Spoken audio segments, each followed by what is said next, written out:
Exceptional Randos show is produced live in Sunroom Studios' Base Capsule and in partnership with KLST 103.5, RadioCallisti.org.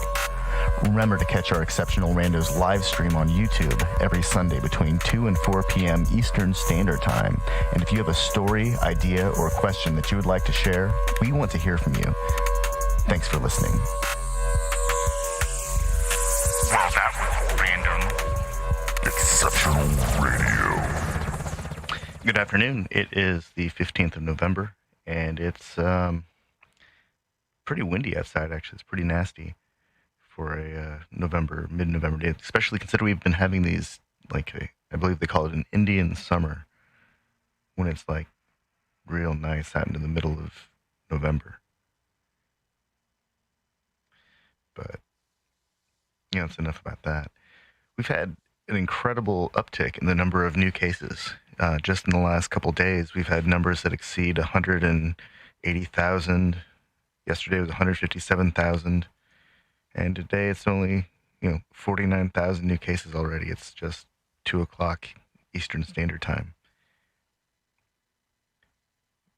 The next biggest number is India with they've got 8 million people, almost 9 million total cases. And they only had 30,000 new cases yesterday. Wow. Where's China on this map? China, they're managing their caseload. Is it just embarrassing to... Oh, they had 13 new cases yesterday. Wow. It's like Indiana total. Let's see.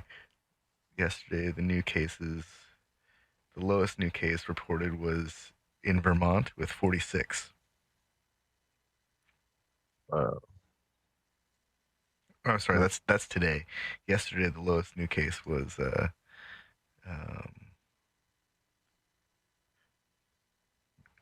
Guam with 41. Vermont had 100 new cases yesterday. So, although Louisiana, Nebraska, Connecticut, and Rhode Island didn't report any new cases yesterday, so maybe there's hope somewhere. Oh, really? Yeah. You said Louisiana? Louisiana, Nebraska, Connecticut, and Rhode Island. 0 new cases? They reported 0 new cases yesterday on World Meters. Huh. So that sounds sketch. I feel like they just didn't test people yesterday. Let's see. Louisiana they're number 19. They're in the top 20 for total cases in the country. They've got 200,000 cases. Indiana's got 244,000 cases. Where is... I just saw it. Well, we're in the middle of, they call it the Midwest for a reason, but there's just so much interstate traffic because of the highways and, gas stations and people having to make sure their cars and stupid fucking vehicles have gas in them. Yeah. Is keeping this hotspot city. Well, early this morning, Indiana public health officials reported a record-breaking 8,400 new confirmed cases and 25 confirmed deaths. And so tonight, they're imposing new restrictions. No large-scale gatherings, and I guess that's it. No large... In Indiana? Yeah, it's an Indiana thing. What's does it give a number? Well, there are 8,500 people who have new confirmed cases. No, I'm saying what do they consider large scale gatherings? I'm looking for it. Okay. Oh, 50 people. It's down from 250 people.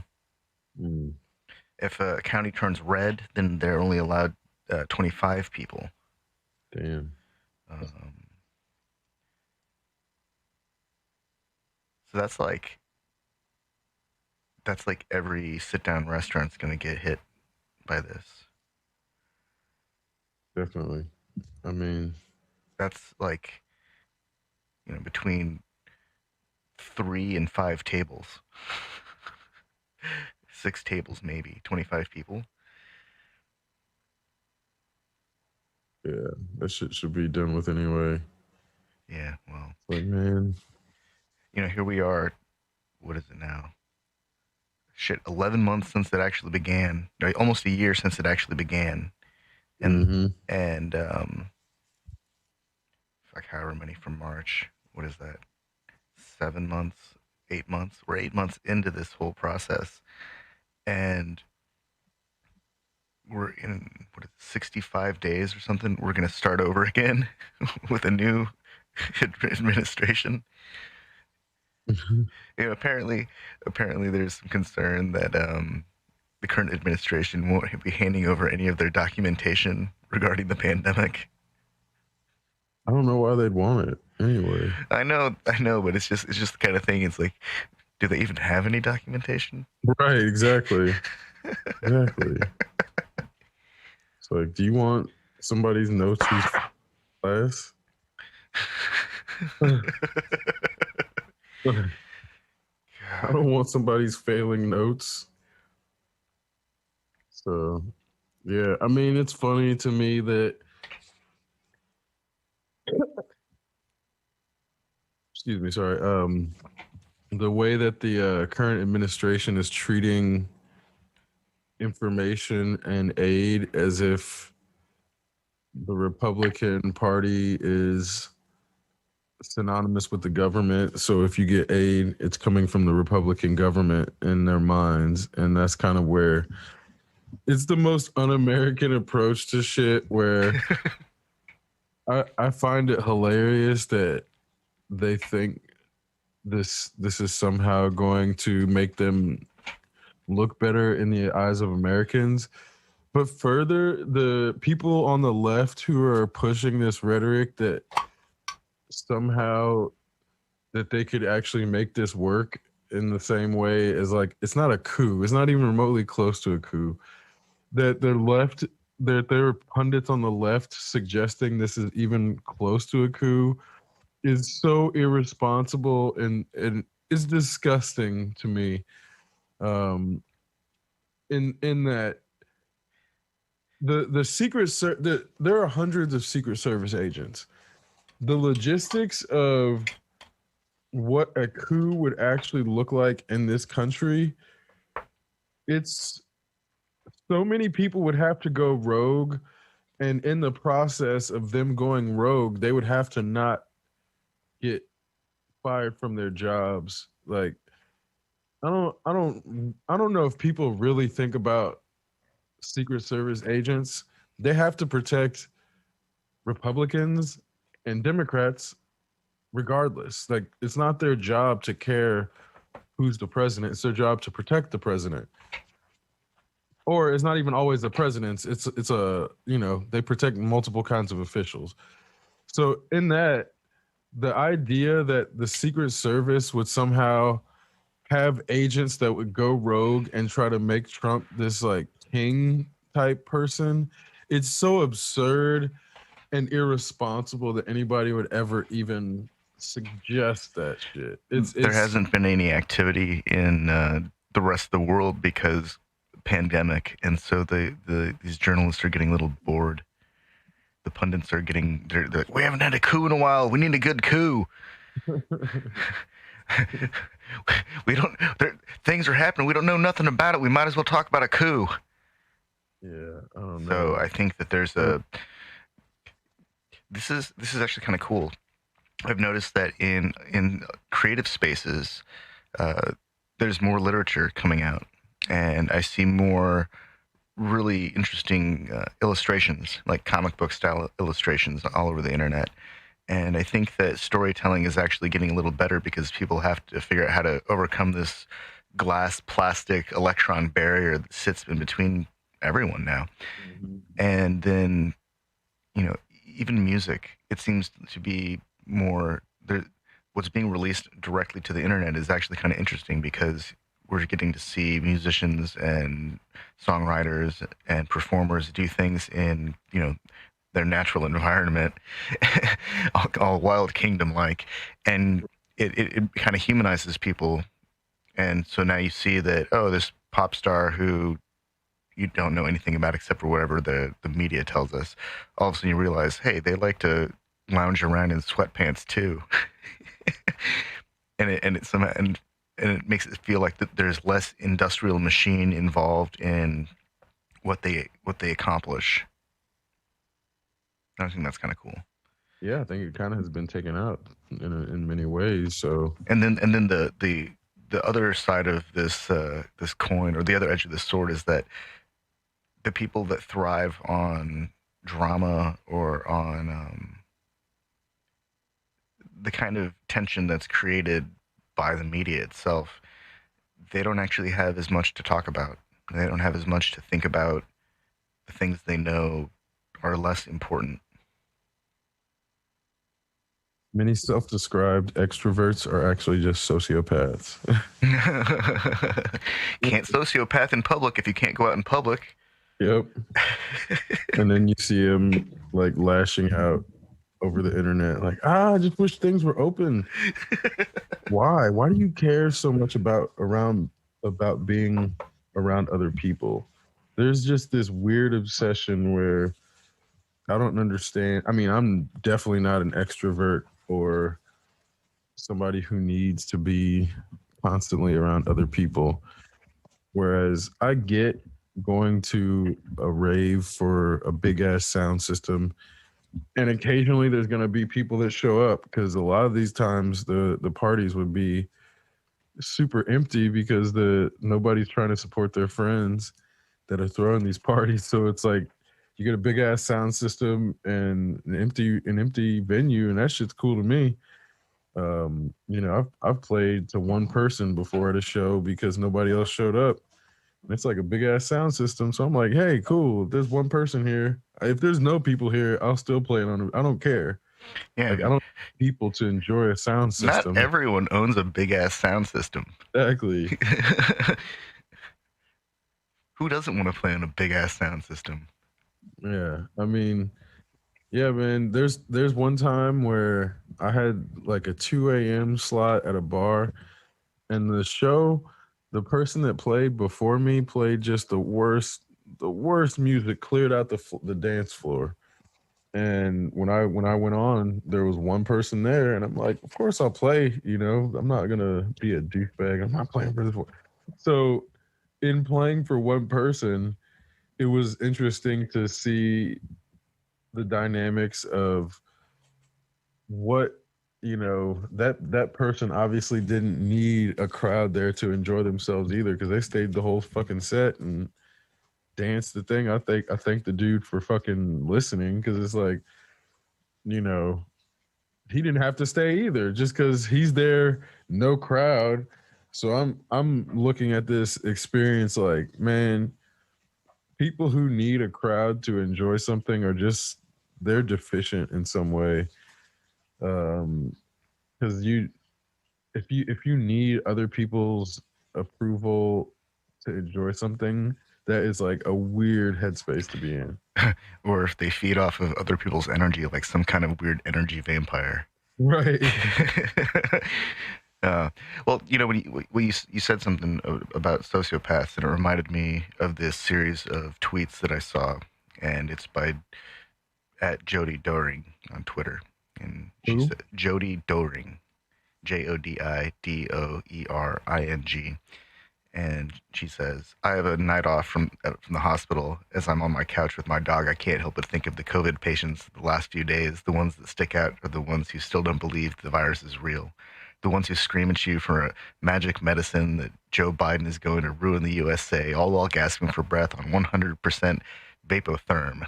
They tell you there must be another reason that they're sick. They call you names and ask you why you have to wear all that stuff, because they don't have COVID, because it's not real.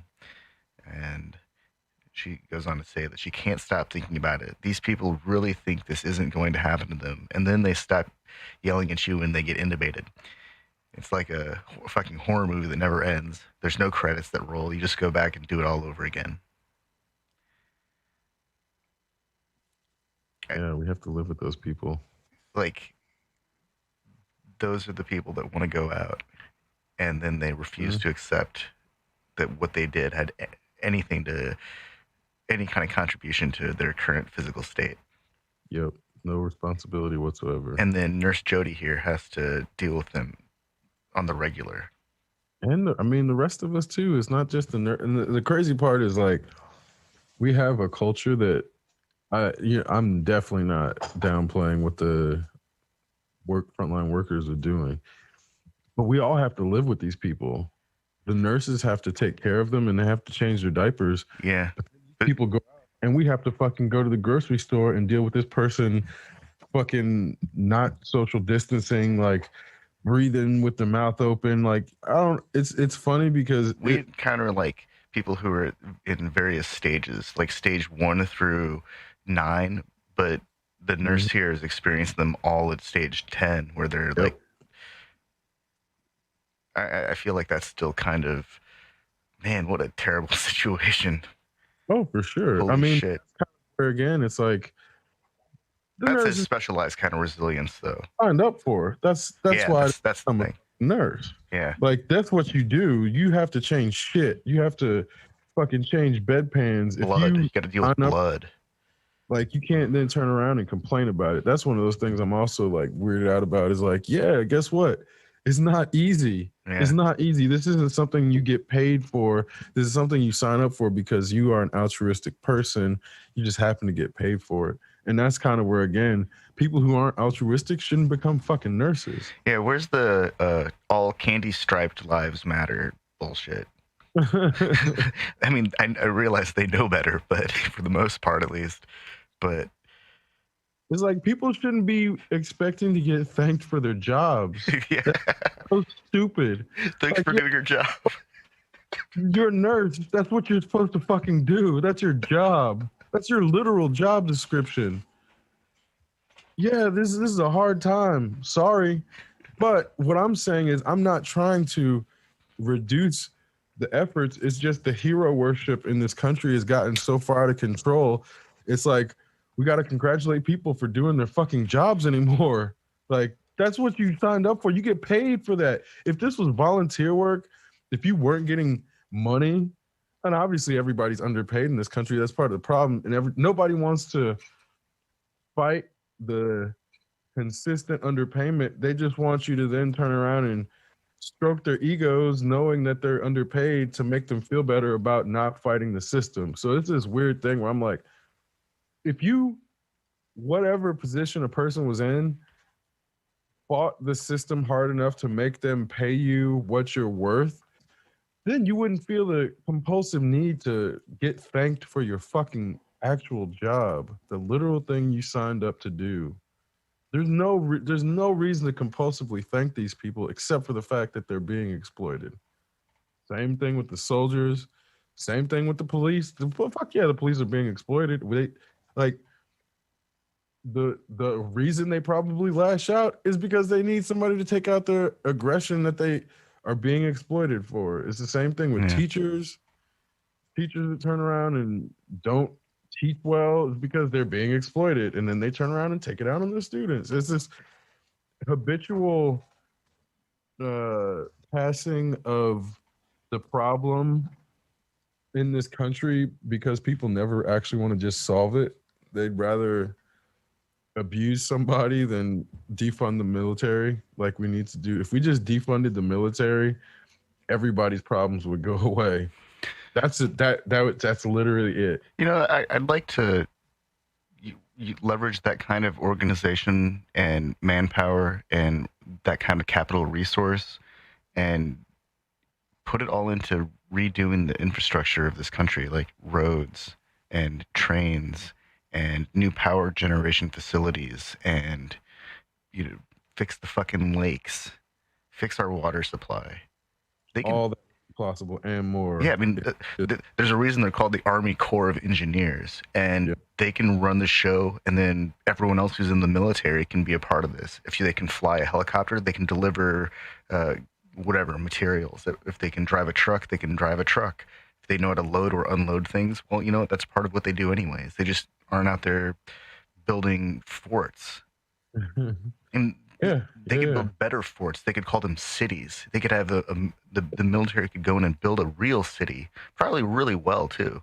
Really, they could build smart cities yeah, really well. like they could probably have a real city, like with steel and stone and cement buildings, probably made within 3 months. Like build a whole fucking city all at once, and lo and behold, we'd have a future city ready to go. And then nobody would be mad at our military because they would just be building shit and not bombing shit. Yeah. And it's like everybody wins. And obviously this it sounds too easy, but that's the problem. It is that easy. It really is. It really is that simple. But that's the part that blows my mind is we've got a standing work. How many people are in the military? I think it's like 3 million, something like 3.4 million. Maybe 4. That's how many people are available. 1.3 million. Got 1.3 million people who are active, who comprise the most organized group of Americans. Because they're probably there's probably those on the base, and then another same amount that are like inactive. Yeah. Right now. I mean, maybe NASA is more coordinated, but not on the scale of the U.S. military. Not even close. Their budget is like puny compared to the military. Single-digit percentage compared to the military. Yeah, I want to say like 3%. Let's see, NASA budget in 2020, 22 billion, 22.6 billion. Yeah, it's not even close. It's like ridiculously low. 671 billion.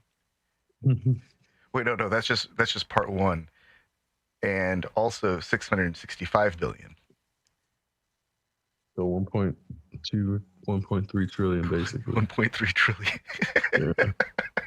22 billion. 1.3 trillion. Yeah, that's a single percent. We got 2%. 2% of the military's budget is considerable. Right, yeah. 2%.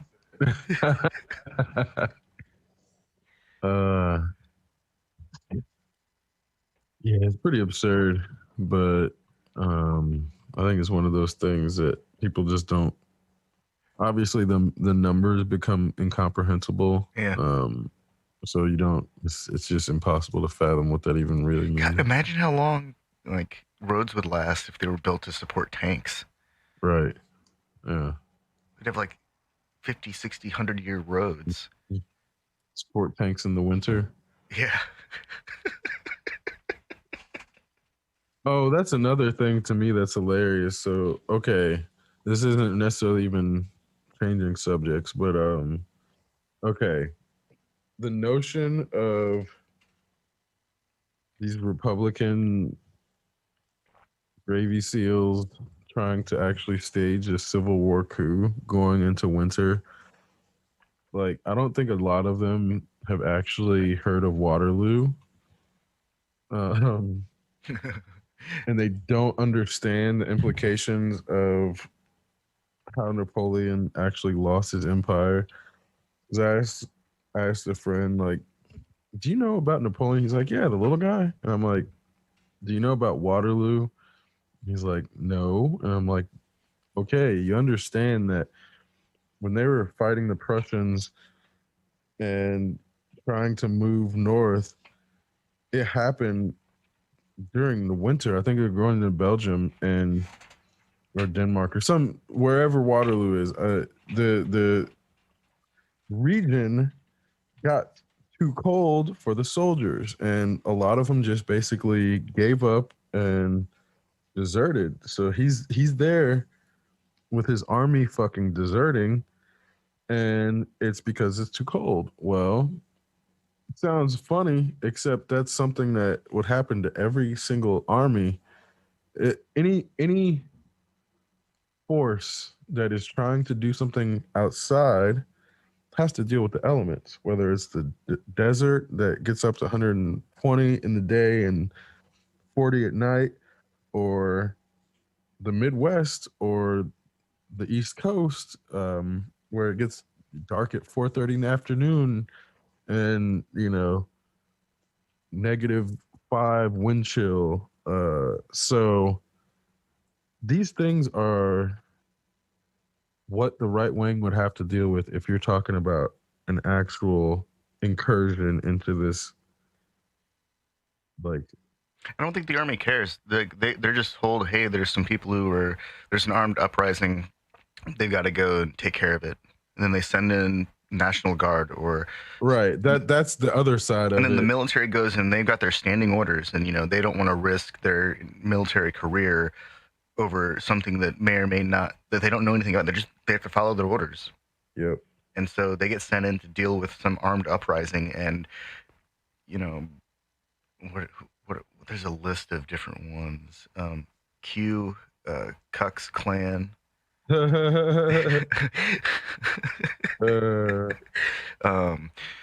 Proud Goys. There's a fuck. I can't even find it now. The internet has been pretty good this past week. Have you seen that video of one of the Proud Boys getting jumped in? God. in heavy air quotes. Oh man. Well, they're finally there was after one of their national leaders got stabbed at a DC rally, there was some kind of internal turmoil, and so one dude decided to declare himself the leader of the Proud Boys, and that they're fighting against white genocide. So I think it's pretty. That's hilarious. That's as straightforward as you can get. Like, he's a white nationalist. Can't really say that he's not anymore. That's crazy. That's too bad. Yeah.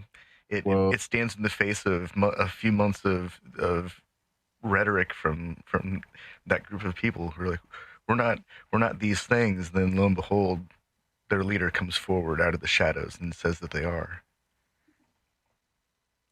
Yeah.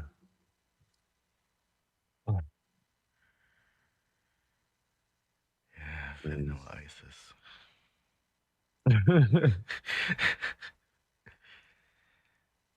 Yeah, man, these people have been here, so I'm just trying to figure out at what point people stop trying to negotiate with these people, because you can't negotiate with these people. They're all, there's a lot of, every time I find myself in some kind of dungeon of the internet that I probably shouldn't be lurking in, when it comes down to it, people are still mad about Ruby Ridge. And it's like they fail to recognize that Ruby Ridge was like 5 people in a cabin with a bunch of guns. And they sent a fucking squad, and they riddled that thing with so many bullets that, there were no survivors, basically. And that's not an accurate telling of the actual story of Ruby Ridge at all. But basically, that's what happened. Nobody survives. And it's like, how long do people think they could last? How much longer do they think they could last than what was his name? Randy something?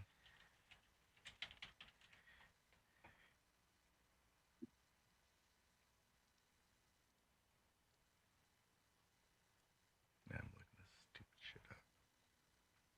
Well, and the funny part about it is you have a bunch of antisocial people who also don't really train with other people. They don't play well with others. They won't last against a fucking Randy Weaver coordinated regiment of soldiers.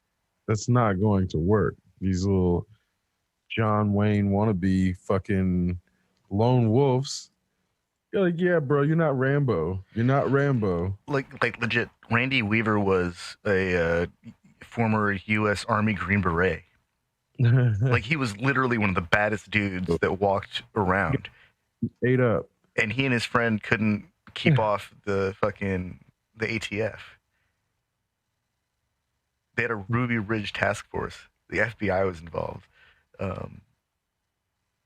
It's just crazy to think that, he's the most trained dude, and he couldn't hold them off.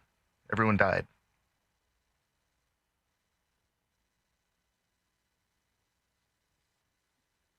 Yeah. And now they've got even more sophisticated communication systems.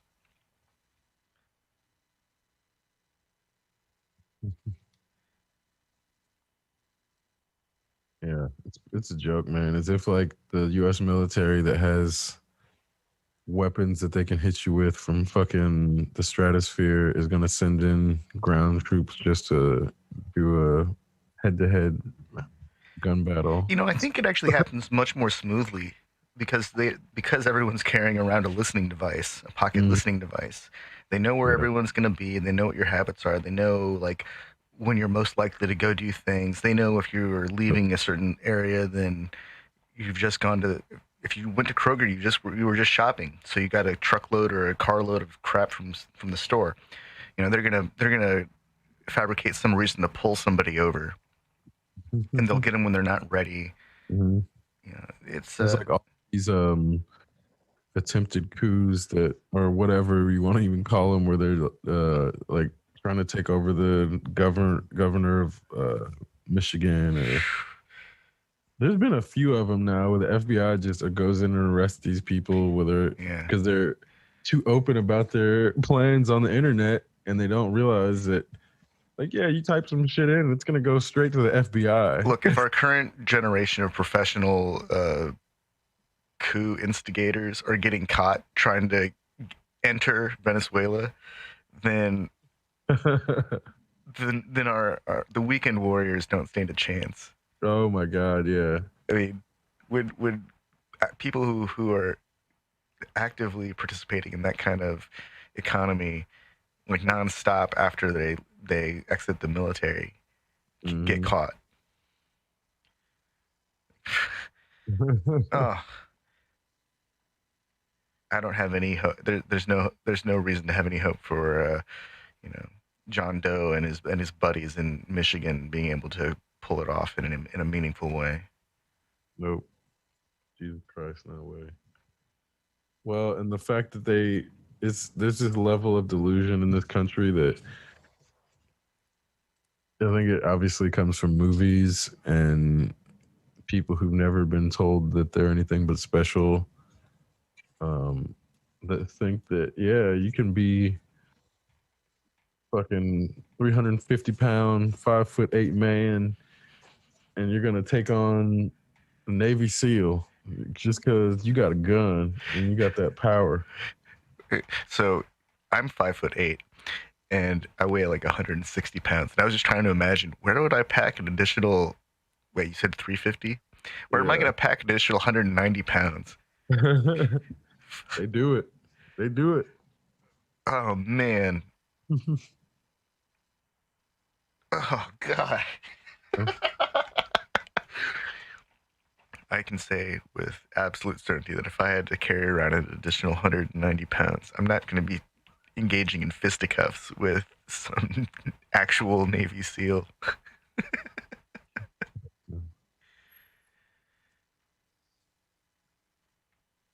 Yeah, no, man. It's funny. You see all these country boys with their sleeveless shirts and their tattoos on their arms. And they've never lifted a weight in their life. And they're like 300, 350.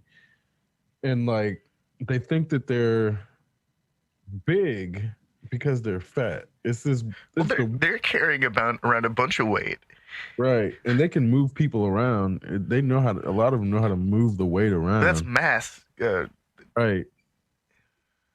But it's something where this is where you get these people playing football because they can move their weight around, and it's like they still think they're big because, yeah, you take 350-pound person, get them moving 5-10 miles an hour, and it's not easy to stop them, but yeah, as long as they stay upright. It's not muscle. It's not like they're actually strong necessarily. So it's weird. They call it like corn-fed, the corn-fed strength, where it's, I'm lifting hay bales and working on the farms. Well, I remember one time watching Winston getting tossed around the backyard by a guy named Zach. Mm-hmm. And it was funny because Zach's not a small dude, but he's he's able to move incredibly quickly for. Yeah, but he needs to lift weights too. That's true. He needs to drop like 200 pounds of fat. Zach is, I know exactly who you're talking about. Like, yeah, dude is strong, dude is agile for his weight. He can do splits. Great. But he needs to drop like 200 pounds of fat because I think that dude was like over 400 pounds of Oh, fat. I have no idea. I just remember seeing him move really quickly in my I'm fair. backyard, watching him throw Winston around. Yeah, and that's where again it's like he's agile enough where yeah, you can be 400 pounds sumo and throw people around that are smaller than you and make it like you have enough muscle mass to do that. But if Zach had dedicated himself to dropping half of his like body fat, at least just half of it, and replacing a quarter of it with muscle, he'd be a better athlete. There's no question about it. It's not even debatable. It's one of these things where people will then use their excuse like, "Oh, I'm good enough." It's like, yeah, you're good enough, but you could be better. And in that's where like, you know, Zach and his other like Zach and Zach's a Bagua master, and he was learning Tai Chi from this other dude, Randy. Both of them are out of shape. Both of them are overweight, but both of them could use their martial arts to get around that, and they did. And they used that to justify telling their students that they then didn't need to work out either. And that's why their students hit this plateau because they were learning from people who were using their martial arts as an excuse to not better themselves in other ways because they could lean on it. And this is where it's not like I had a different Tai Chi teacher. So to be able to see that and then parse away like Randy's Tai Chi teachings were so not unethical, but he had no real moral foundation for them, which is not necessarily a bad thing. But that's how you end up with a Tai Chi teacher telling a person it's okay not to work out. And that's kind of where, yeah, it's like one of these things where, again, they could all be better, but they then use being good enough as an excuse not to get better. And that's like a very limiting perspective that then caps how their students can grow. They prevent their students from reaching their true potential is what it comes down to, unfortunately. Because I've seen their students and they all hit these ceilings, and it comes down to like because they see their masters doing good enough and not bettering themselves, whereas like other teachers at the same school would be older and in better shape and their students would surpass them. That's one of the things Randy didn't. I don't think Zach liking people surpassing him either. Like, if you're a good teacher, your students should surpass you at some point. Like, not immediately, obviously, but the only reason your students should never surpass you is if you're a bad teacher, period. And that's one of those things I saw, like, and again, it's not talking shit about Zach. It's not talking shit about Randy. This is just a fact. They limited their students' growth by perpetuating these attitudes because then I see the people around them, like Julie Kedzie came out of the same school. Julie Kedzie is a mixed martial artist I went that to high has. school with her. Oh, really? Yeah. Well, she's like won championships and shit on like global scale. So like, this is somebody who has come out of the same school as other people who've gone nowhere. And it's not to say that, like, hey, it's not that you have to have the aspiration to become a world champion in martial arts. But what I'm saying is that they've had enough students to where one of them should have become a world champion in something by now. Like, you can be a world champion in form for Tai Chi. You don't have to be hitting people. You can go do form and become a world champion in Tai Chi form. None of Randy's students have gone and done that. So this is kind of where, again, it's like he's limiting And again, like I've seen enough of his students to be able to like make an educated commentary on this as to why I'm like, you know, there's a lot of questionable shit that's gone down in American martial arts because a lot of them are untested.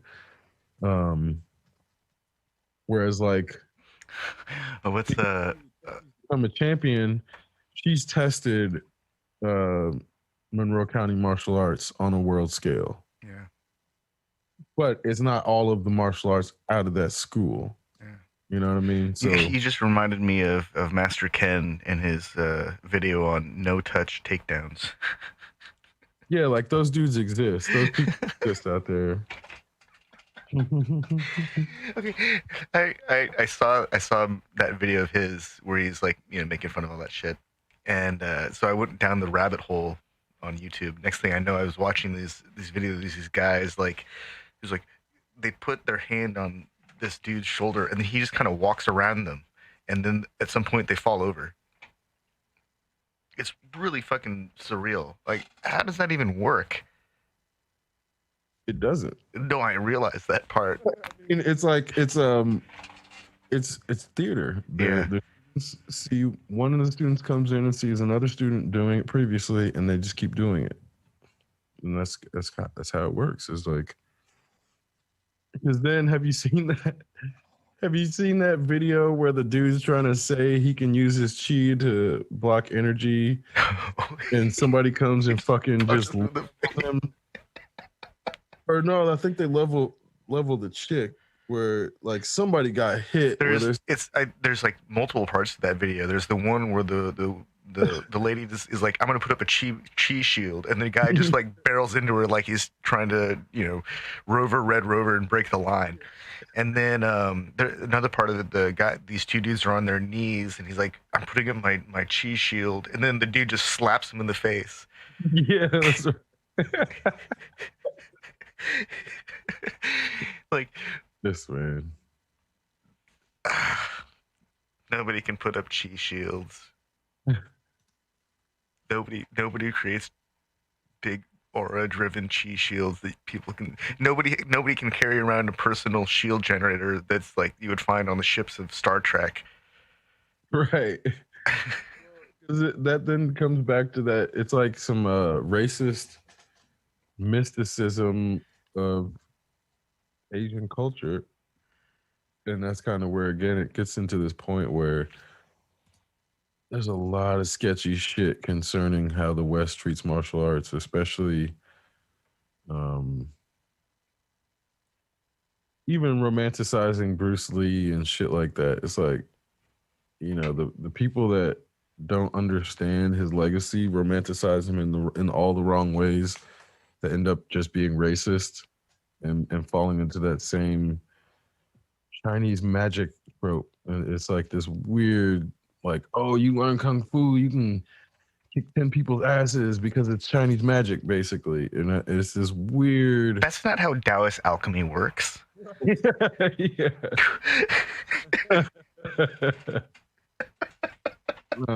No, definitely Seriously, if you want to get into some Taoist alchemy, you got to get some chicken's blood. You got to get a big length of peach wood and then carve that fucking thing into a sword.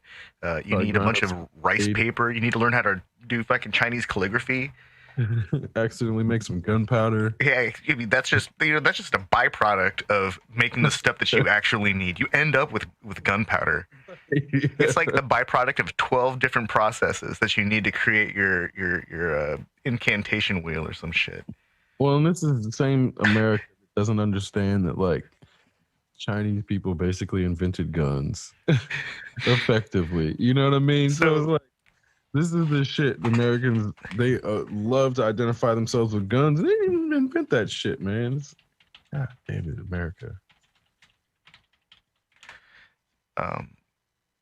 Yeah, the Chinese had kites that they would have people hanging out in, and up in the like the mountain passes, so they could watch and observe people using the routes. Mm-hmm. And then they would launch rockets from them. Yeah. Like, yeah. Yeah, man. When Well, back in they had the giant kites in the 7th century, yeah. and then when was gunpowder discovered? I think this is like the 10th. 900 AD. Yep, 10th century. Yeah, Yep. it didn't make it to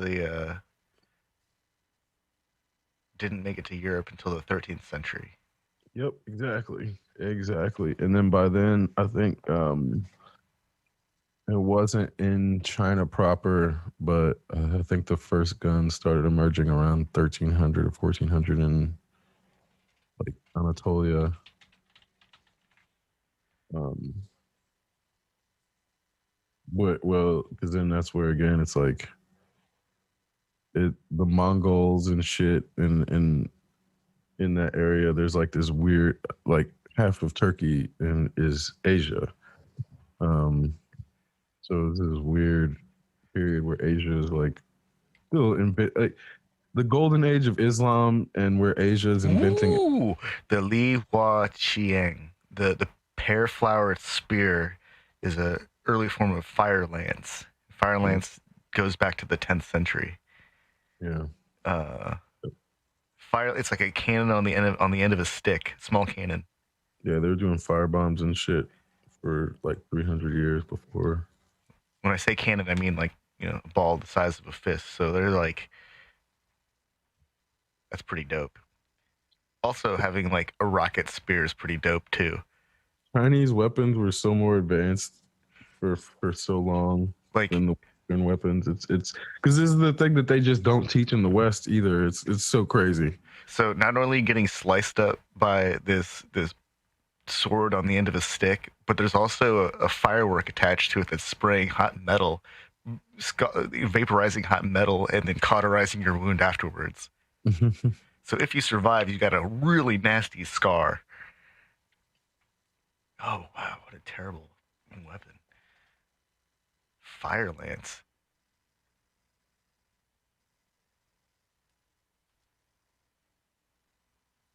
Yeah, Chinese were doing all kinds of shit, man.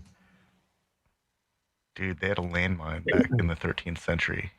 Somewhere time between the 11th and 13th century, they developed landmines. Mm-hmm.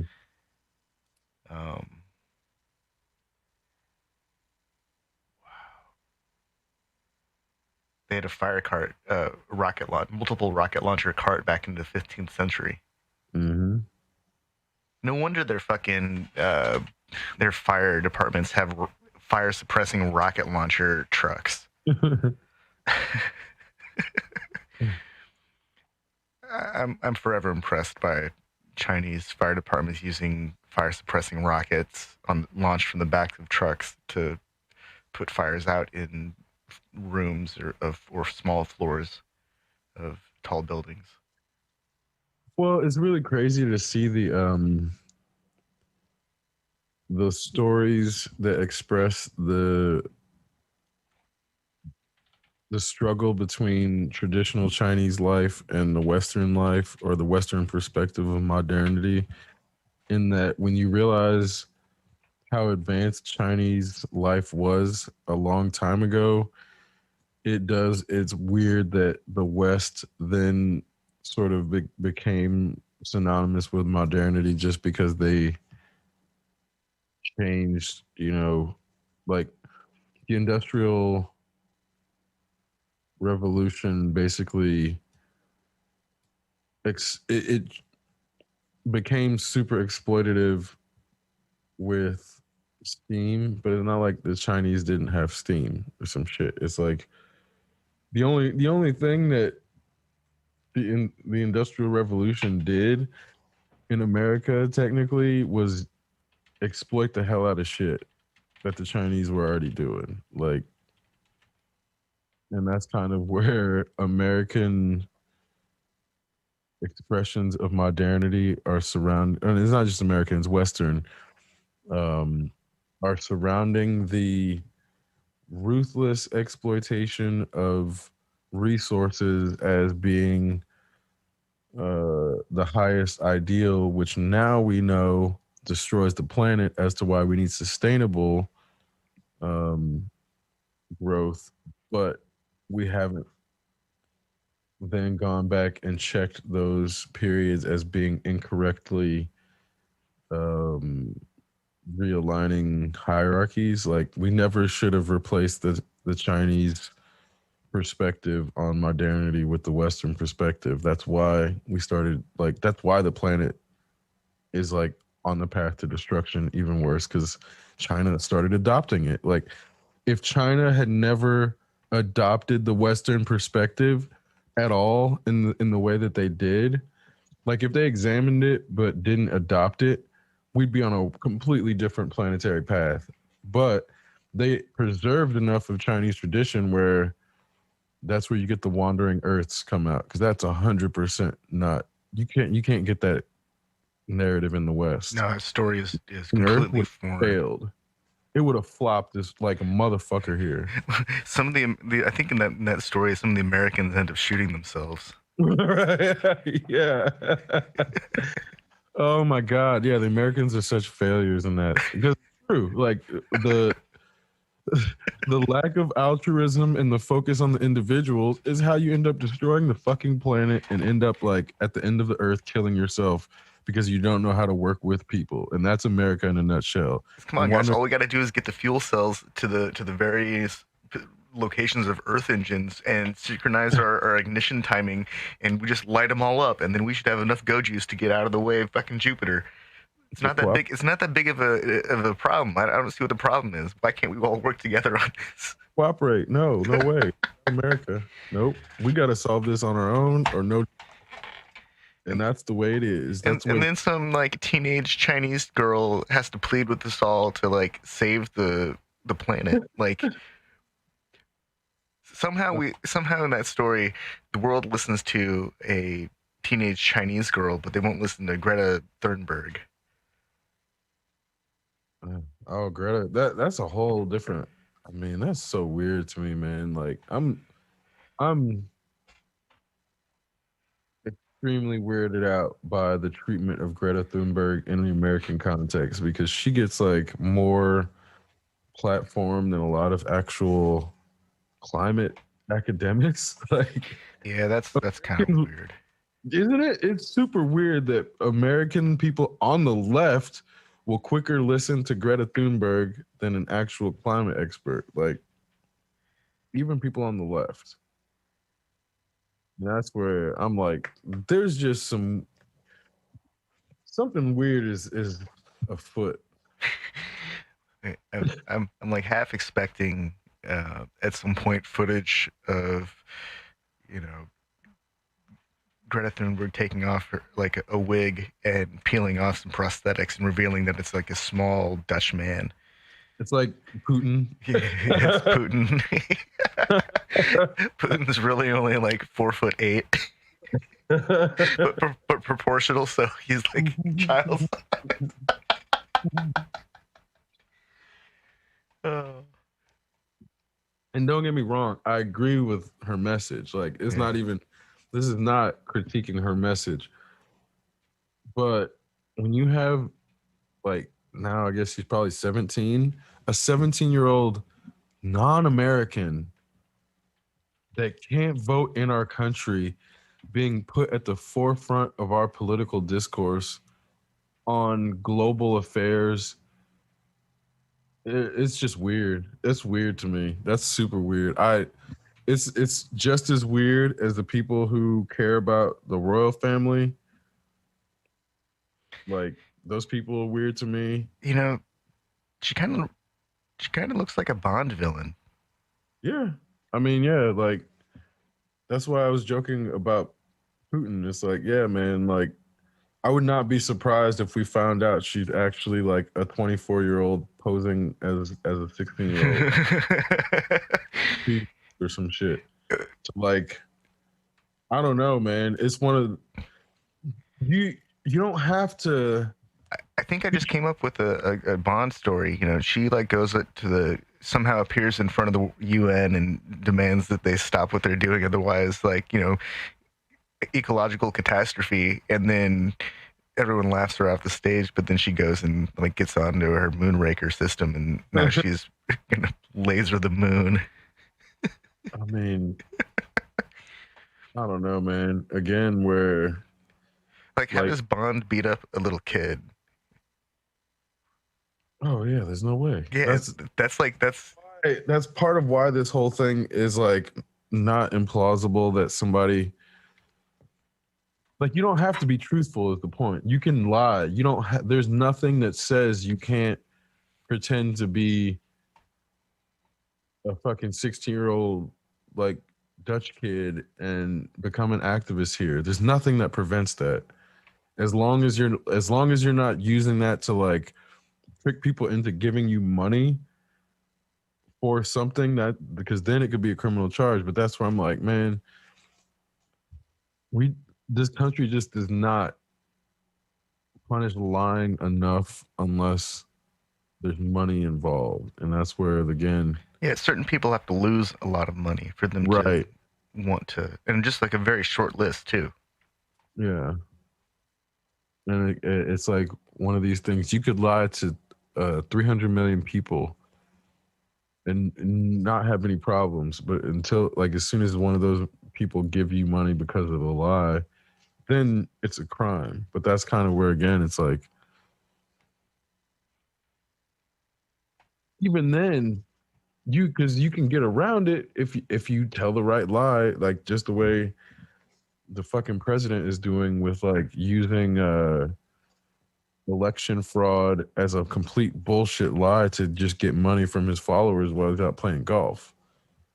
Like this dude does not believe there's election fraud happening because he's supposed to be a billionaire. Billionaires are supposed to have so much money they don't know what to do with it all. Of course that was a lie, but dude was tweeting fucking Masters, bro. He was like retweeting the Masters while his followers are out worried about if the election got stolen. And like obviously he's tweeting about the election fraud in the middle of tweeting about the Masters because he's more concerned with the Masters than actual like he doesn't believe that there's actual election fraud and he's just using it because like there's a request. I think it's up to $8,000.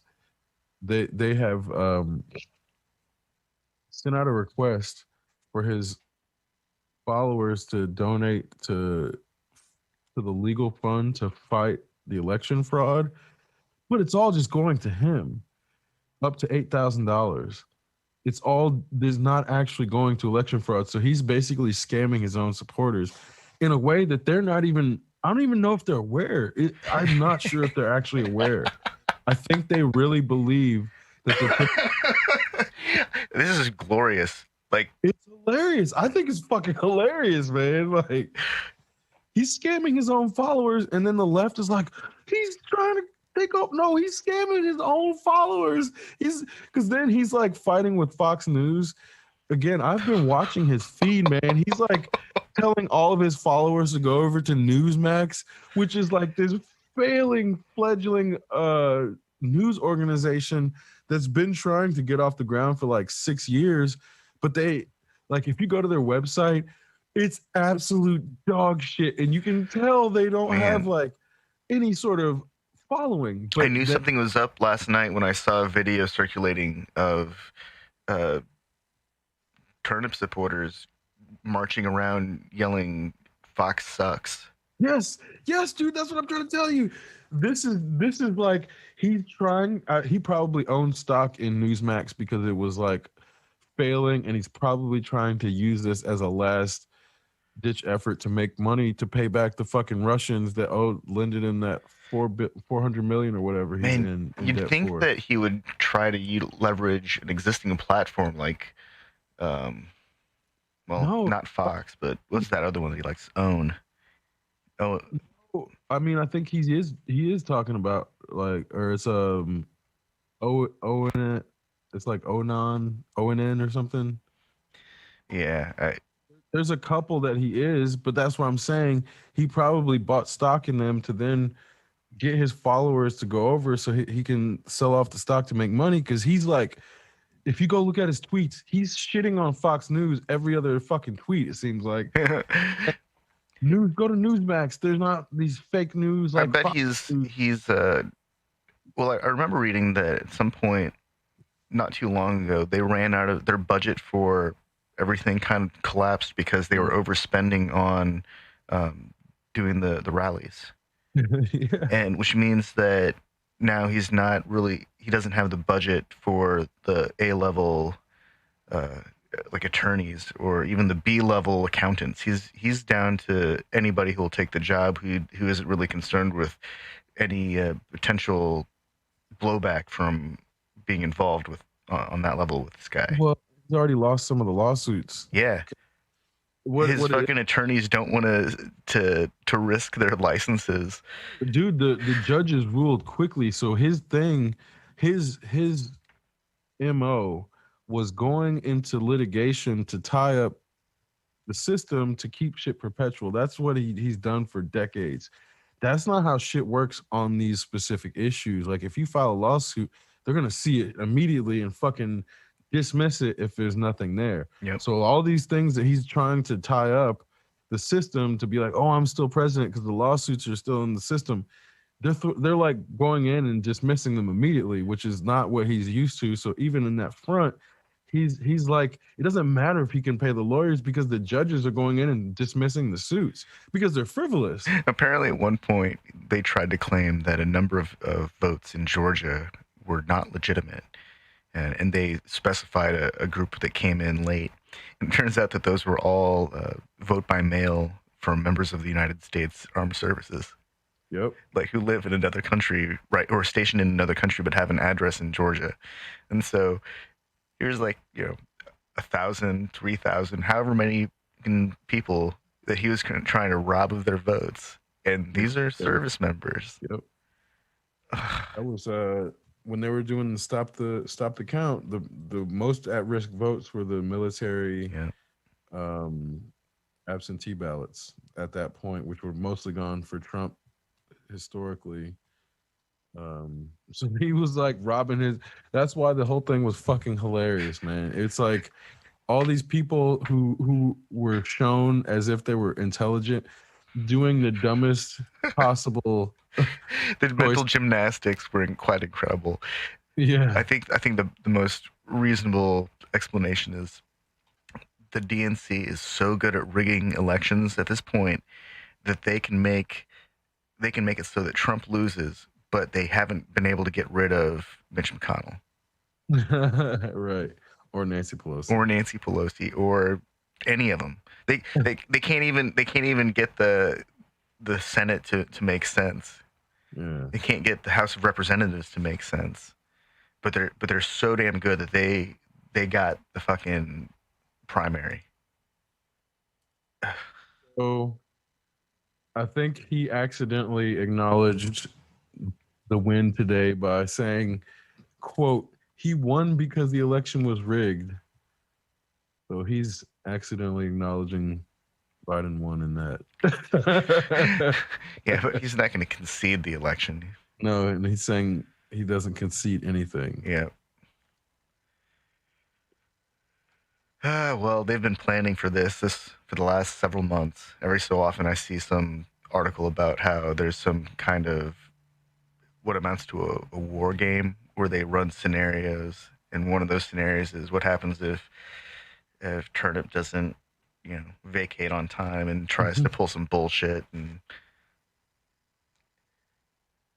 they've got contingencies for these contingencies. Oh, that's it.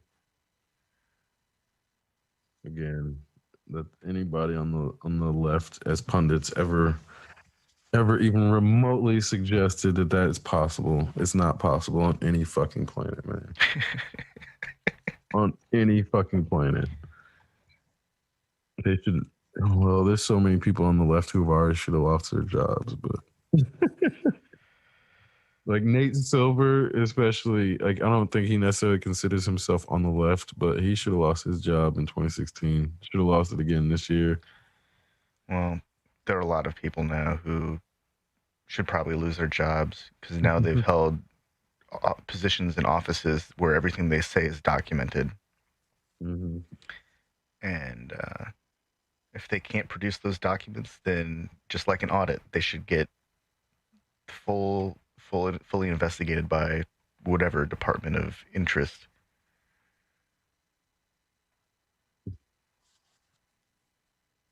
These rage quit tweets are hilarious. He's basically rage quitting office, but refusing to quit in the same He's like, time. I'm not going to do my job. I'm just going to stay here in this room and sit in this chair Right. and pout.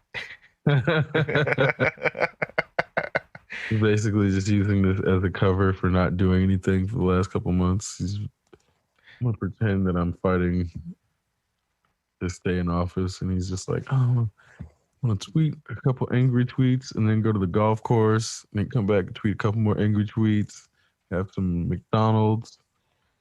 That's Do you what think that he's had a McDonald's installed in the White House at this point? Probably. I thought they already did. Honestly, I might have been under GW. I feel like there should from this point forward there needs to be a McDonald's and an Arby's and a Wendy's at the White House at all times.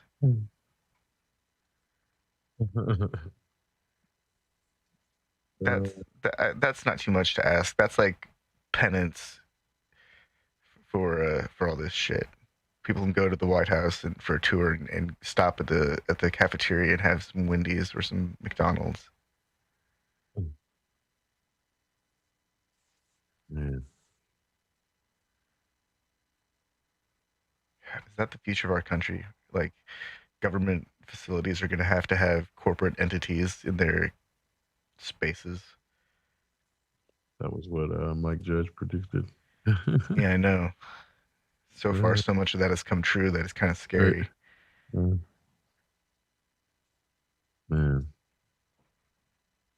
Yeah, because they're basically in every other part of the existence at this point. Like, they're advertising within video games now. Advertising for other video games. Well, not even just video games. Like, if there's like billboards where you can buy advertisements where at one point they're advertising for the elections. It's like, vote Biden or some shit. I think they did that in one of the sports games.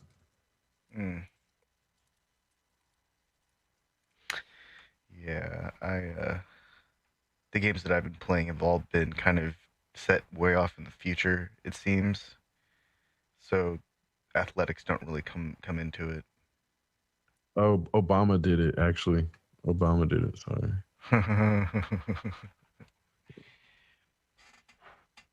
And Xbox Live.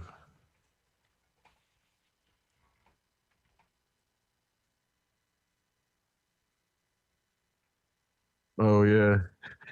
It's fucking, wow. In NBA Live 08, there's like there's what's it called? The announcers stay or like the table, and they have scrolling banners like in real life, and they had the Obama advertisement on there scrolling, and it's like, man, super weird. Many levels. Technology where capitalism can't stop exploiting it.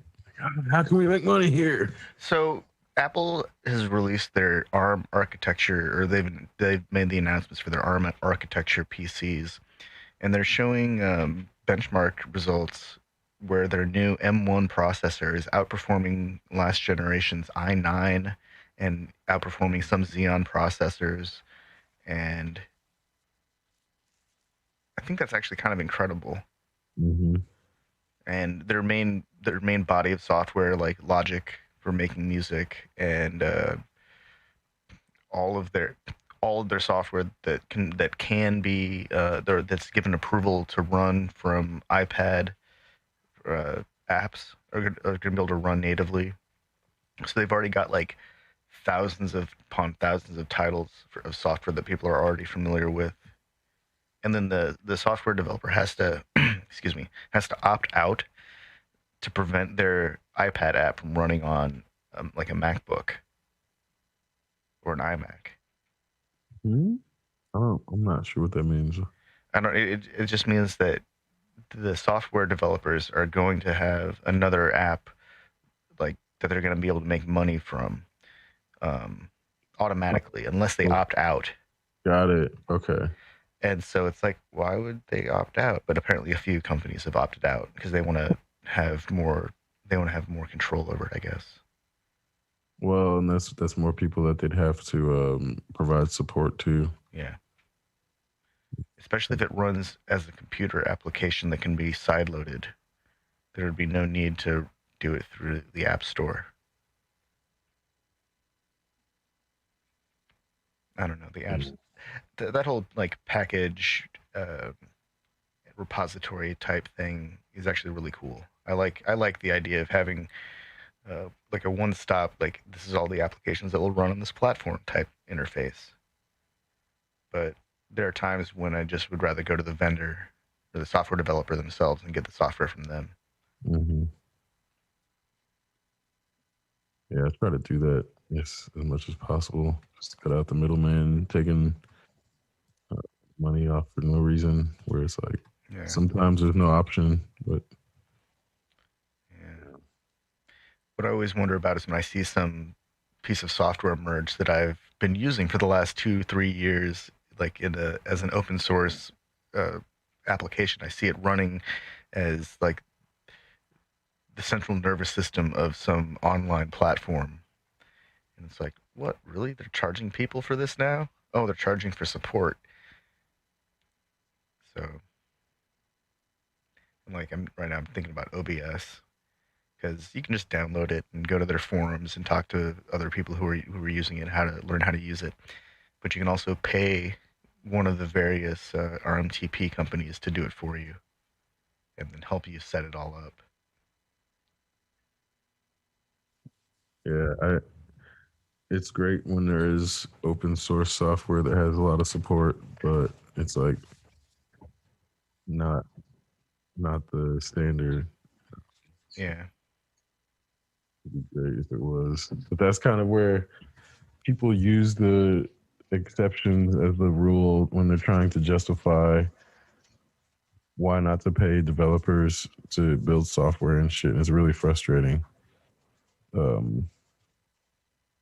yeah, like everything doesn't have great open source support, yeah. developer support. I wonder about. Well, I know that like libraries in general like to use open source software because they can generally manage it in house. But the ones that they use are all, you know, decades old at this point, and then have been under development or fairly mature because they've been under development for a long time. But I wonder, like, what does it actually take for an open source community to emerge around software that doesn't have like a relatively like broad industrial adoption? Like, how does that? I mean, obviously, it's taken Linux what since its inception to become broadly adopted the way that it has been, but it's not even really. It's kind of given a cursory nod here and there, Yeah, it's like even though it's the backbone of almost all websites and email servers and online databases. yeah, it's really weird. Well, because I think that's again only the developers know about it, and that um, as long as your iCloud works, you don't care if they're using Amazon Web Service or not, like Yeah, in the back end, or if you're as long as your Apple Pay works or your Samsung Pay works, it doesn't matter who's actually running the software. Like people don't care about Linux. Only developers care about Linux. yeah, And this is something I've repeatedly learned in software development. Like, even okay, with PlayStation 5 release, there's so many people who associate all of the games released with on the PlayStation platform as being as if Sony made them all. Because it's a PlayStation game, Sony made it, or like if it's on Xbox, Microsoft made it, and they don't understand how game studios work. So it becomes this weird, disjointed lack of understanding of how content is created for these consoles and platforms. And I'm not gonna blame it on Nintendo, but when they started creating the Nintendo seal of approval, I think that really made people start to lose track of how game studios worked.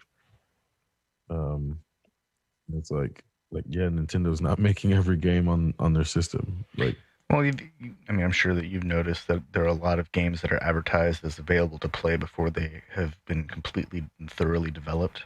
mm-hmm. And so there's always this disclaimer. It's like, remember, you're paying for a game that's in progress and it's not finished. And so when I read reviews for that stuff, sometimes it's like, yeah, you get about 2 hours with the gameplay over, and then you run into the end of the game. I hope that they finish it. It's like,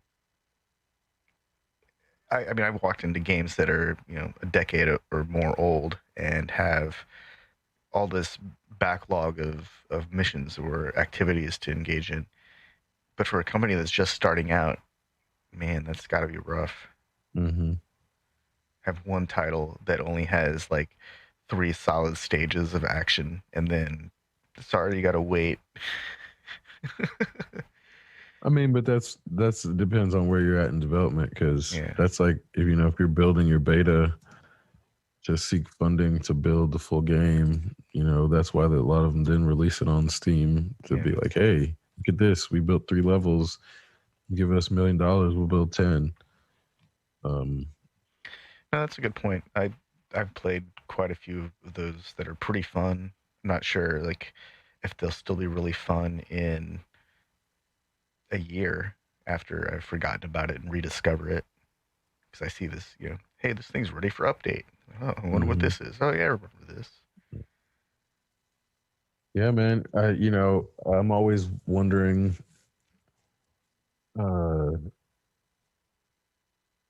if stuff can be saved, because like for example this Avengers game, I read something, I think they've lost 96% of their players since launch.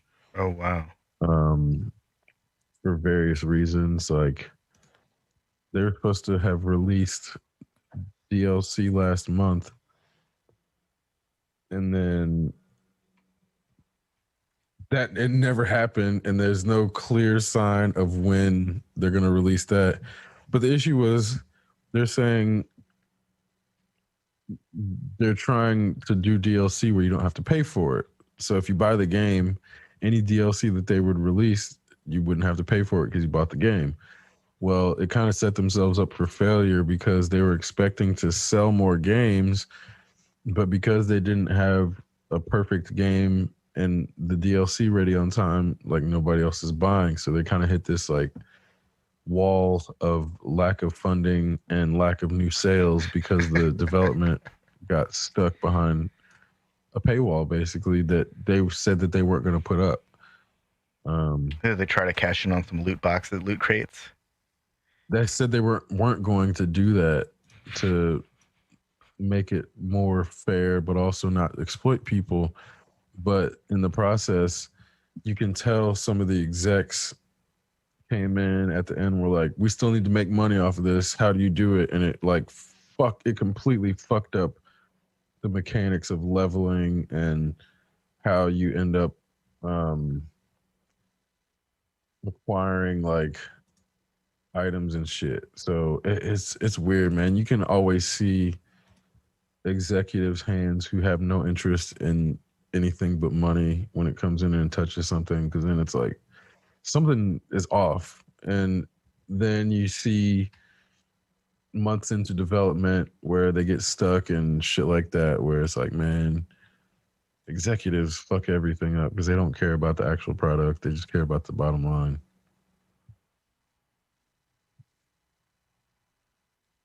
Man, super frustrating. Isn't that the struggle between good and evil at some level? I mean, for sure. And it's just, again, it's like, it's frustrating when you don't have somebody like, who actually is interested in the quality of the product, working in a high position of influencing the quality of the product. That's like, I always it I is always what, wanted the loot crate to be this thing that happened because you did something really special. And then they're like, "Hey, here's a reward. You get this fancy armor. You can't use it until you get to the end of this level, though. But that's incentive to kick the level's ass and not die and lose the crate. And if you die, you lose the crate. mhm. That's incentive. But but then making it so it's like, oh, if you give us money, we'll make it easier for you to win. I mean, I get that, but to me, that's like no longer the game. Like that's a mini game. That's the economy of the game being played.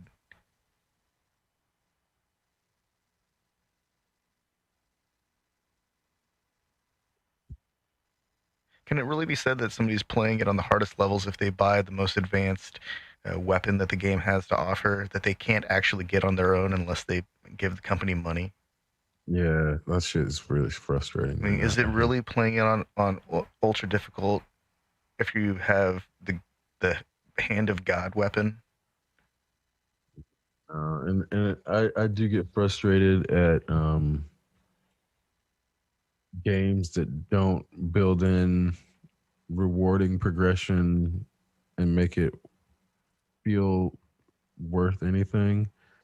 And that's also kind of where the Avengers progression, it's like they just had such good opportunity to do something that made it feel valuable, but it's like, what's it called? Injustice, for example. Like, when you if you acquire a new piece of equipment, you can see it on your character when you apply it. Like, that alone makes it worth it.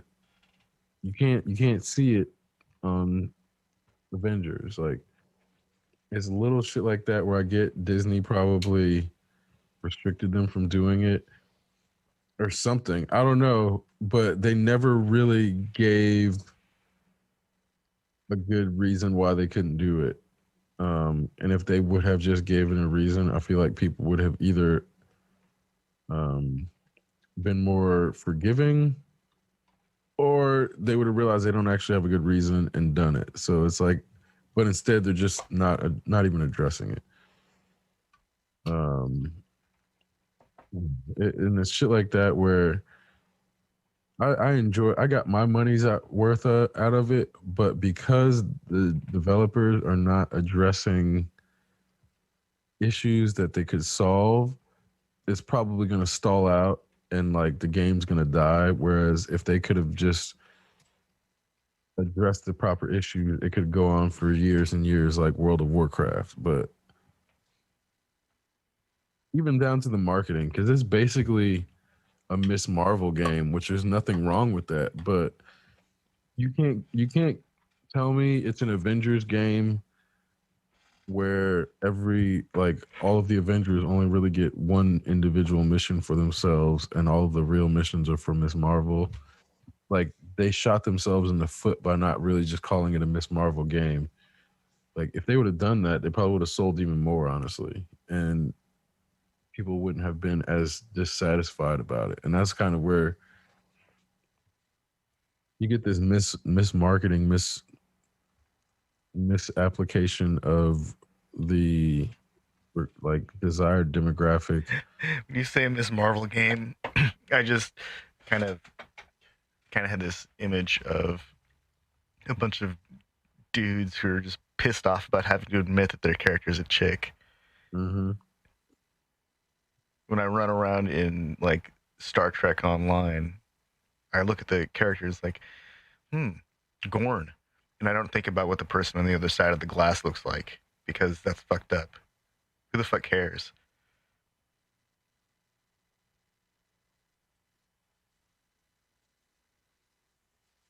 It's always been like a strange, you know. I don't really get it. Why that even matters? What the avatar looks like? I thought we all got over that with Metroid. No, no, there's a ton of people who need to know that their character has genitals that they can identify with.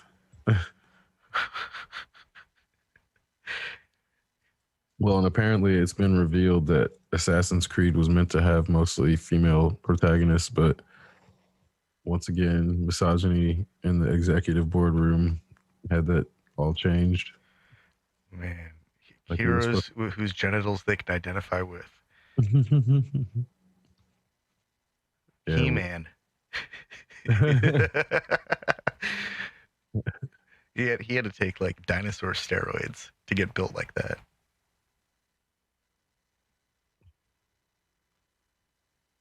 There was a like a documentary where they're talking about the He-Man dolls, the He-Man scale. I think they said that He-Man would weigh like 800 pounds and be like 9 feet tall. It would have energy requirements that are beyond belief. Like, it would have to eat like a dozen hamburgers a sitting. Oh man, the dolls proportions are just so insane. It makes like a bodybuilder look just ridiculous. He needs more muscles. Let's give his muscles some more muscles. Yeah,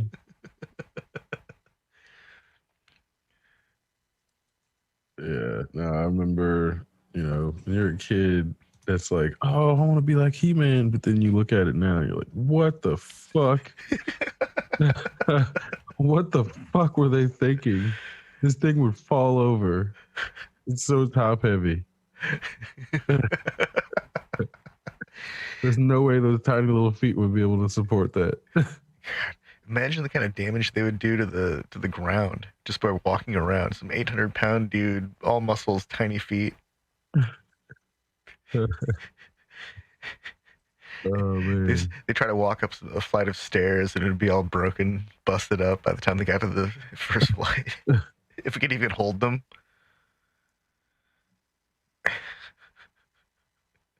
Stick built house is no good. Small compared to the rest of his body. Oh man.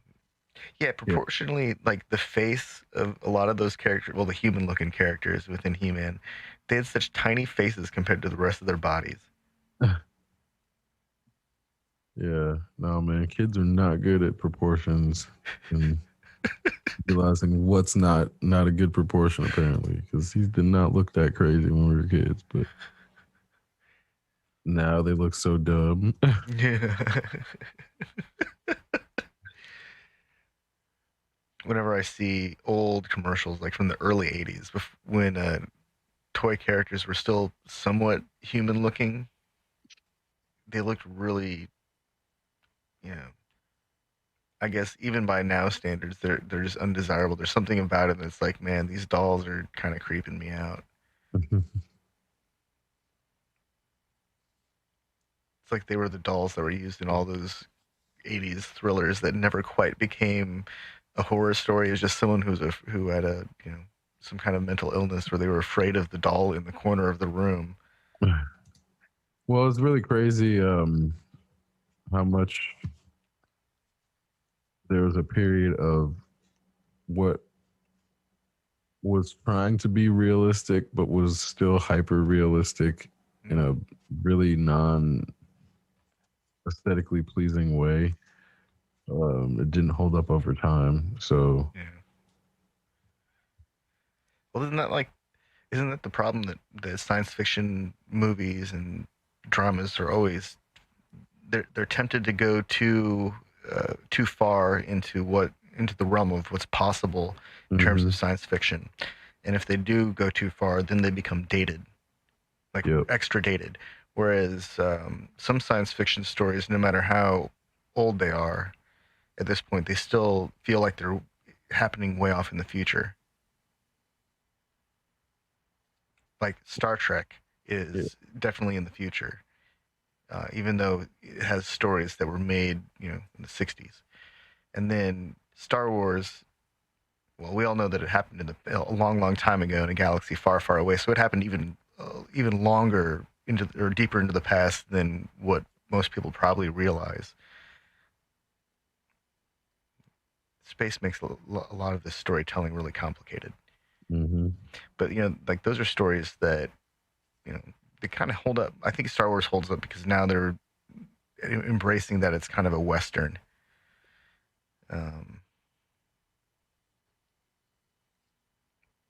Oh, definitely. Mandalorian. They definitely embraced that.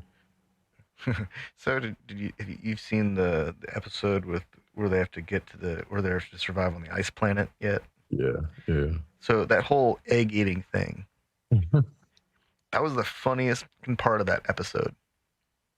Baby Yoda genocide. He's like, this thing looks good. I'm gonna eat it. Yeah. Yeah. Well, it's funny because then you keep forgetting that he's like 50 years old.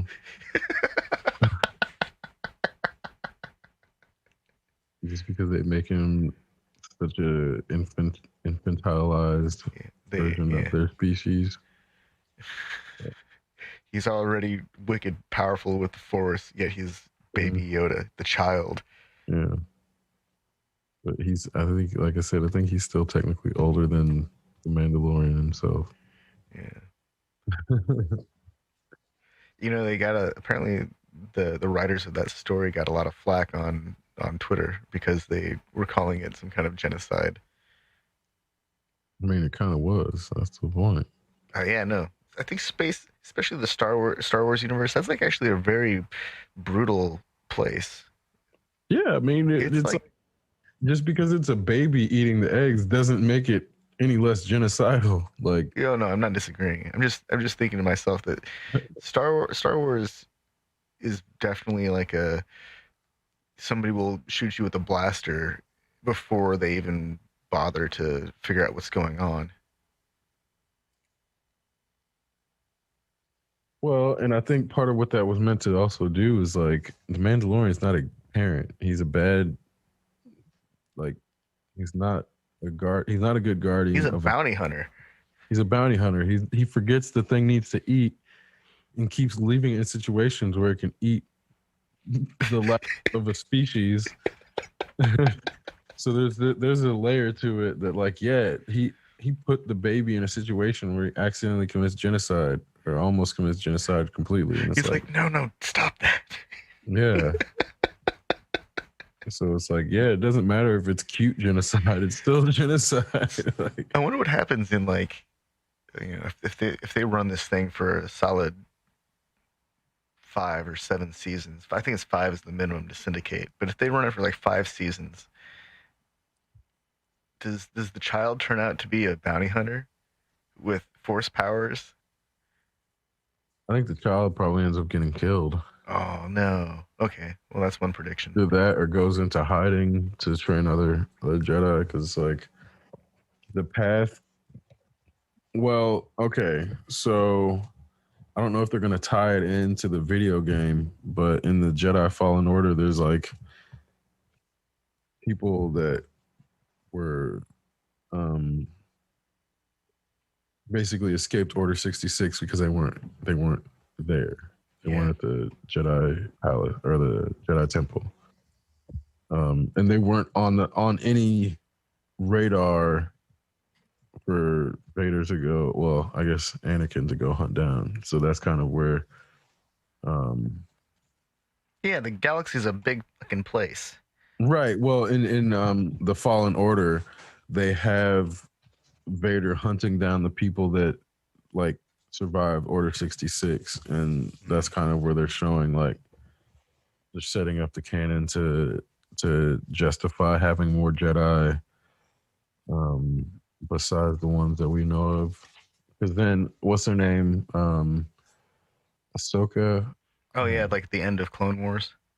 Yeah, they're bringing her in to Mandalorian. Oh good, she's a great character. Yeah, I don't know. Oh, I guess you might not have seen the most recent episode then. Like they had been talking about it, but Are they on They're- episode 3 now? I don't think she's shown up yet, but they definitely bring her in. So, because now he has Oh, to go. they're in episode 3 now. I'm just casually following that. They have to go find her because he's gonna take the child to her. So, Oh, good. I like that. That makes me happy. She's a really good character. mhm. Like at every moment, like of Clone Wars, where they showed like the tension between her and the Order itself. It's just really well executed. And then they went on to make Star Wars Rebels, where they, you know, I guess season 7 happens after the end of Rebels, Mm. but yeah, they did a really good job with that whole story arc of including her in Rebels and then wrapping up Clone Wars. That whole like story universe got a lot more interesting once they stopped meddling with Skywalkers. I've said that before. I think I've gone off I on think this. a lot of people are over the Skywalkers um, in that storyline. It's Like, like, yeah, I hope that we don't get another Skywalker story. I think that should just needs to be done. yeah. There are a lot of characters or potential characters that could exist in the Star Wars universe. It doesn't all have to be about one bloodline. Yeah, I think they can definitely put that one to bed, hopefully. But yeah, maybe that was the benefit of getting Lucas away from it, in that who knows if he would have stayed tied to it, if they would have kept trying to focus on that family. I don't know. I don't know his perspective, obviously. Yeah. I don't know whose decision it was to stay focused on them for so long anyway. That's kind of where it's like, was it his or the studio's decision? Somebody made the decision. I mean, it works with Indiana Jones, which we know is a child's story, a Mhm. children's story. It's too zany. Uh, but that's like a really focused story about one dude. It's the saga of Indiana Jones. But Star Wars, like just from the Civil War documentary, the one that plays like every year on PBS. Um, Mhm.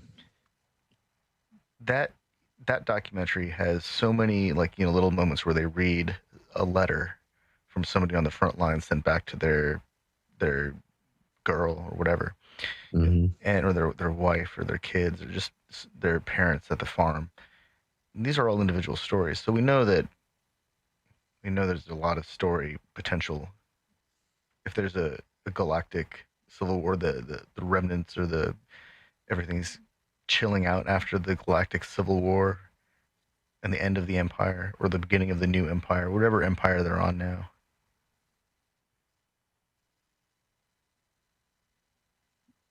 Well, I think also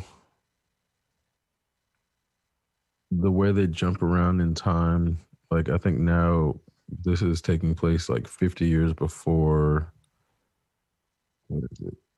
I think Empire. Mandalorian? I believe so. It's Oh no, it's happening after. It's between episodes 6 and 7.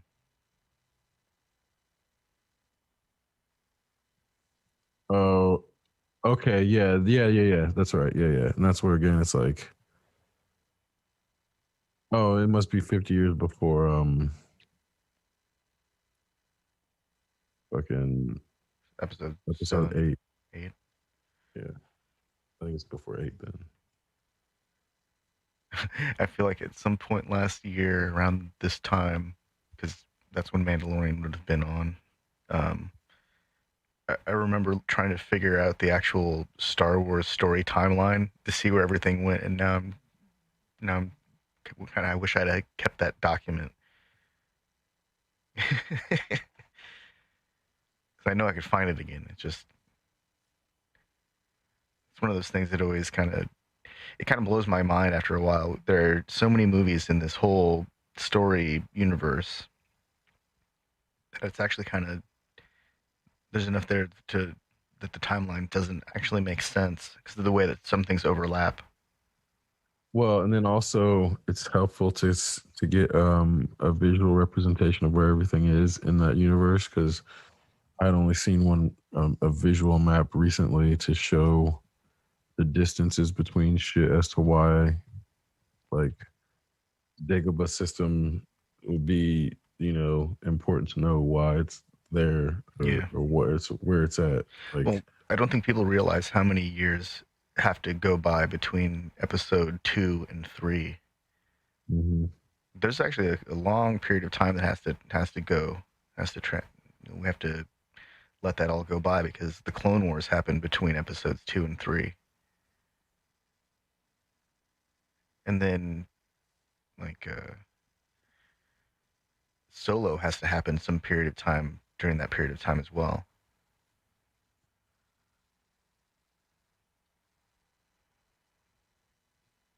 Obi-Wan becomes an old dude in that period of time. Mm-hmm. Yeah, because it's basically about a kid. By the time that Anakin's born, that's only 18 more years until uh, episode 4. That's not a lot of time. Not in like, space timelines where they can just travel vast distances like it's nothing. Mm-hmm.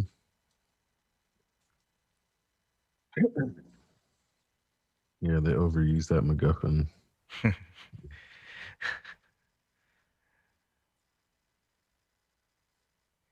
Yeah. But then that's also why it's important to see the visual proximity of the systems, because then it's like, I guess it's not that bad. Yeah, when your bird's eye view is like halfway between galaxies. Yeah. Then it doesn't seem like it's that far away from itself.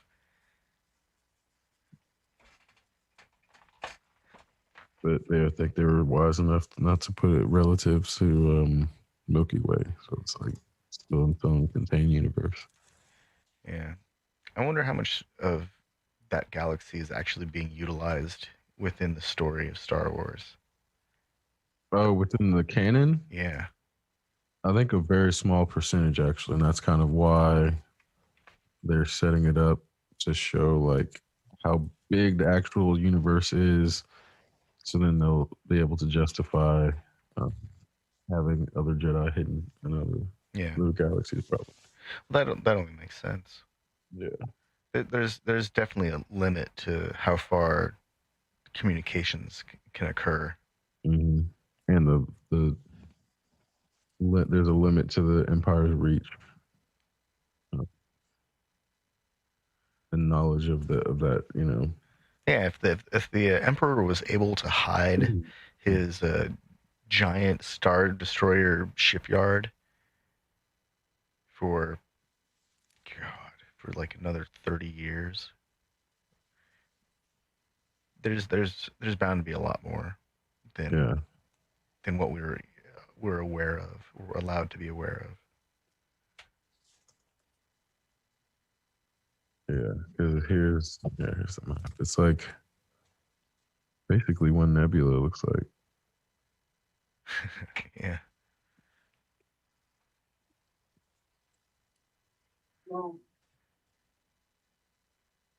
Yeah. It's but even then, it's not even, they don't even use the whole nebula. It's like 80% of it or something.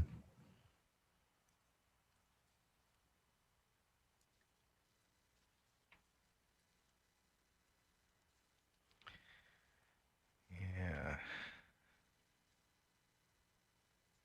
That's like low hope, densely packed corner of the galaxy. Yeah.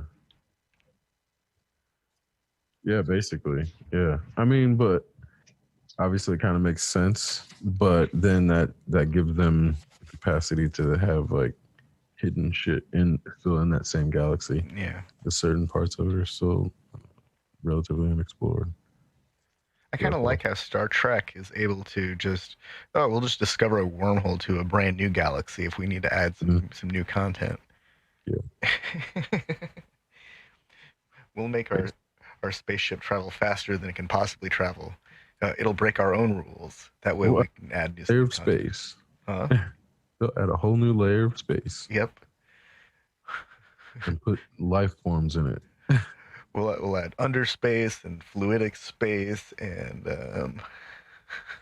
all the out of phase dimension stuff. Wow, this Star Wars galaxy is pretty detailed. It's crazy how much detail they put into this shit. So many planets and shit that we haven't even visited yet in the lore proper. I'm sure they probably didn't mention, but or at some point.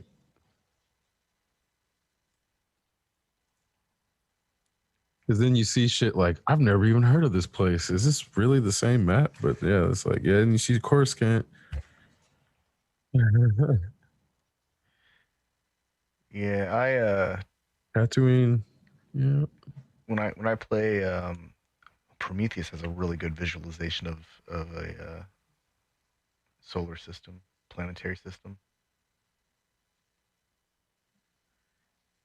Whenever I think of this stuff, like because I've spent so much time playing Eve online, that game has a pretty interesting interpretation of the New Eden galaxy, which apparently the fastest that anyone's ever run it from the most northernmost solar system on the map to the least most southern system is like a 21-hour flight time or something like that.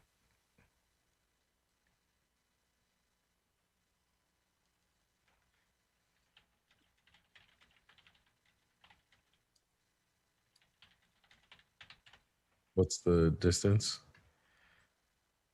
I mean, what's the simulated distance then? Obviously, it's not real. Oh, like one side of a galaxy to the other? Yeah. Oh, they're flying at like what amounts to warp 9.9 on the fast end, the 5 AU per second ships. That's crazy. But they have to use gates. They can't just facilitate those speeds on their own. So it's not really like Star Trek. It's a different mechanism to travel long distance. Kind of like a Mass Effect. Yeah.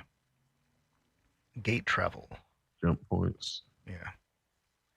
Now, that's one of those things I really like about that Star Trek game, Star Trek Online, is that you can just enter warp.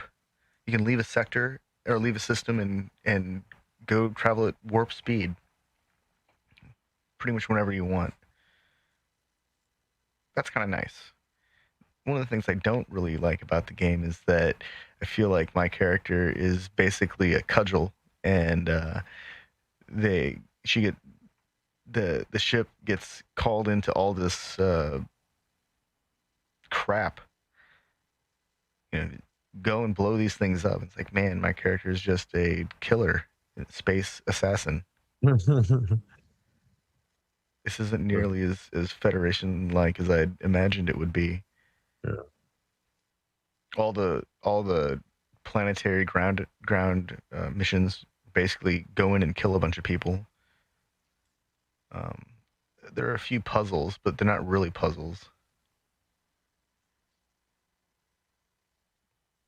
I guess it's hard to build a cross-platform game that plays on Xbox and PlayStation and a PC, and then making it all make sense. Because there's some aspects of it are like, this is World of Warcraft in space, skin to look like Star Trek. But then there are times where it's like, man, even Warcraft has figured out like how not to limit the interface. The game wants to grab the mouse and hold on to it, even when it's not doing anything. Like, motherfucker, just let go of the damn mouse. Give me my mouse back.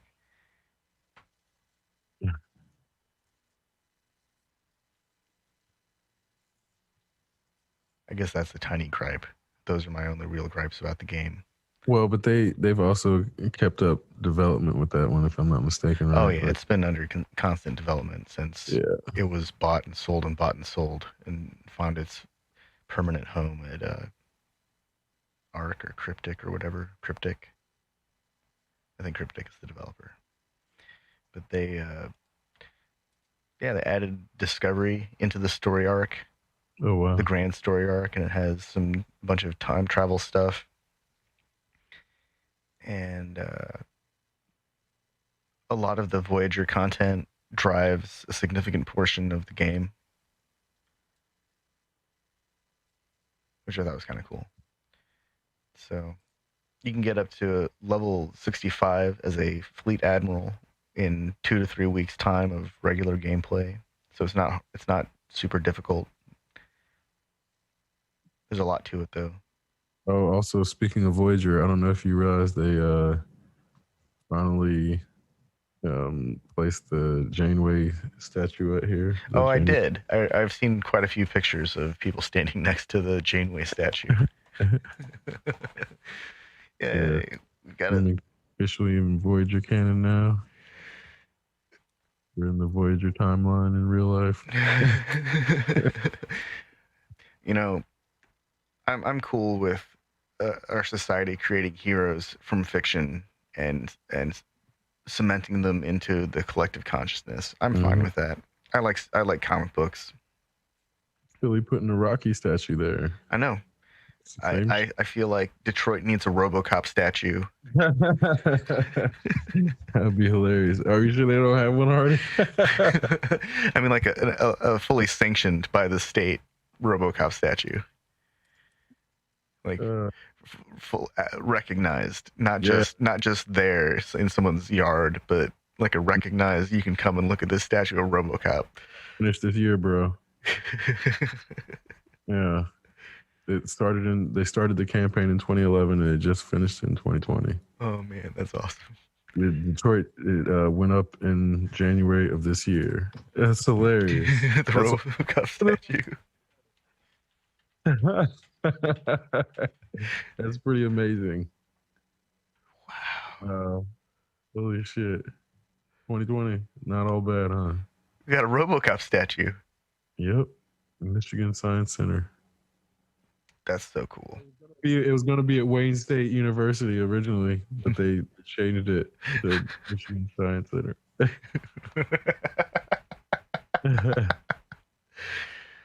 Oh, man. That's amazing. Brilliant. Just brilliant. Wow. 9 years worth of work. I wonder what they're going to... You think they'll be color accurate for a while, or do you think it's going to be like a bronze statue? Seen on it, or in the release talk. So definitely not going to be bronze. It's going to be gray. Oh, that's so cool. This is so cool. It's finally happened. Yeah. RoboCop statue. What other? Statues up. Hopefully we don't have like a T-800 statue. That'd just be kind of creepy. We'd have to have the T-1000, right? Burnt Arnold. No. What's his name? Robert Patrickson, or Robert Patrick. That's his name. Yeah, we'll have a statue of Robert Patrick in San Francisco or something. L.A. Oh man, I guess the RoboCop is 11 feet tall. Jesus. Yeah. That's quite a statue. Yeah. Yeah, that's legit. Yeah. An 11-foot tall RoboCop. Yeah. Man. Oh man. Does it even get any cooler than that?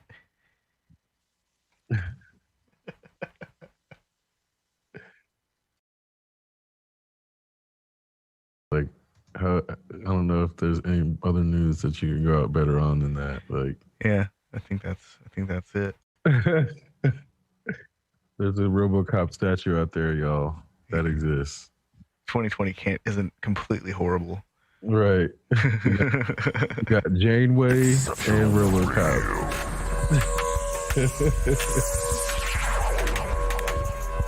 Exceptional Randos show is produced live in Sunroom Studios' Base Capsule and in partnership with KLST 103.5, RadioCallisti.org. Remember to catch our Exceptional Randos live stream on YouTube every Sunday between 2 and 4 p.m. Eastern Standard Time. And if you have a story, idea, or question that you would like to share, we want to hear from you. Thanks for listening. Well, that was random. Exceptional Radio.